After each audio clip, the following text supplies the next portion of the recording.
We just had a very informative and inspirational meeting with Jewish leaders, talking about the trip we're about to take to Israel. It's an important visit for us. I've been there before, but the message this time is very important. There's been a rash of anti-Semitism all across the state, all across this nation. We take it very seriously. As governor, I have done everything that I can do. We've taken all sorts of extraordinary steps. We have posted rewards for information leading to the arrest. We have a special state police investigation team. We put more money in the state budget for security for religious schools. And this is another step to show how seriously we take these threats of anti-Semitism, how disgusting it is, how repugnant it is to everything we believe as New Yorkers. On a personal level, I find it disgusting. Family members of mine are Jewish. You have a whole new generation of young Jewish people who are now exposed to this kind of ugliness and hatred, who never lived through this before. And that is sad, and it's intolerable. And I want the people of the state of New York to know that. And we're going to bring the message to the people of Israel. And in this situation, as in so many others, I believe it's the state of New York's position to lead. We have more Jewish people in New York than any place outside of Israel. And our message is loud and clear. We will not tolerate this anti-Semitic behavior. And we will do everything that we can to stop it, not only as a government official, but also as a citizen and as a person. So we'll be meeting with the Prime Minister, we'll be meeting with the President, we'll be meeting with business officials on economic development. Howard Zemsky, the head of economic development, is coming with me.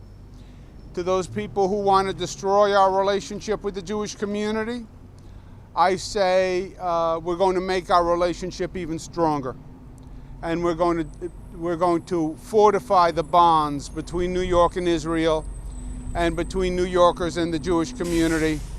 Economic ties, religious ties, and that's part of this mission. Any questions for myself or Mr. Zemsky? Governor, your name has appeared on some presidential shortlists recently.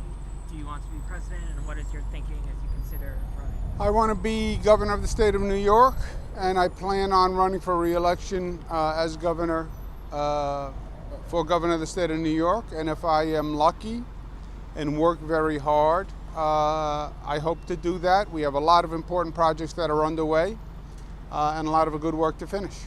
What is your take generally on Prime Minister Netanyahu? He has his critics both internally and internationally saying that he has major corruption investigations. People have criticized his handling of the Palestinian issue. What do you make of him as a national and international leader? I'm not going to get into much politics when I see the Prime Minister. I want to discuss this issue.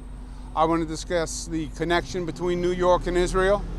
We have a lot of joint ventures that are now going on, a lot of economic development ventures, and I want to talk about increasing those economic development ventures. That's Mr. Zemsky's portfolio. How can we do even more from a business perspective? There's also a security component. Israel is very advanced when it comes to security and providing security. And there's a lot that New York can learn from in that regard. So we are also bringing our team on security and be talking to them about security concerns. A different topic, there was a march for education today. The demonstration ended in front of your office. The demonstrators say that you have not made education a top priority, and you need to give more funding in your education agenda. Yeah. For some people, it's never enough. It's never enough. It's never enough. My education budget is the highest in history. It's $1 billion more than last year. So, some advocacy groups, that's what they do. They just argue it's never enough, it's never enough. If $1 billion isn't more enough, and the highest level in history isn't enough, what is? The Anti-Defamation League held a press conference yesterday in regards to the arrest of Juan Thompson. They commended the FBI and the president for their actions, but they said that the president himself, although he's spoken out against the anti-Semitism, hasn't done enough to actually do any action. What are your thoughts on that? Well, I am trying to do that everything that I can do here in New York. As I said, the reward, the state police investigations, money for religious schools, and visiting Israel as a part of that message.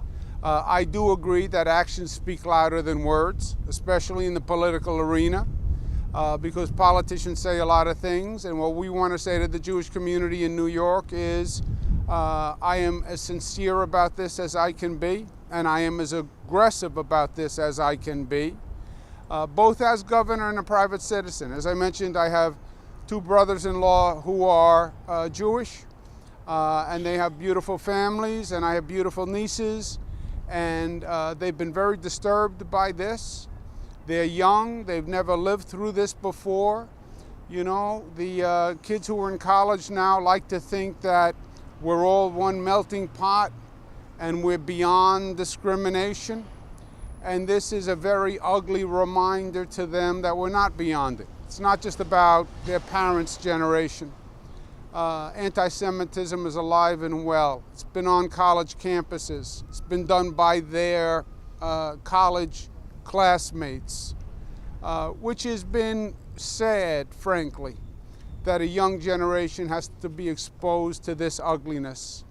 And the only message left for us is to say, we understand it still exists, but we're going to fight it with all the strength in our body and on every front that we can attack anti-Semitism, we will. All right, guys, thank you Okay. very much.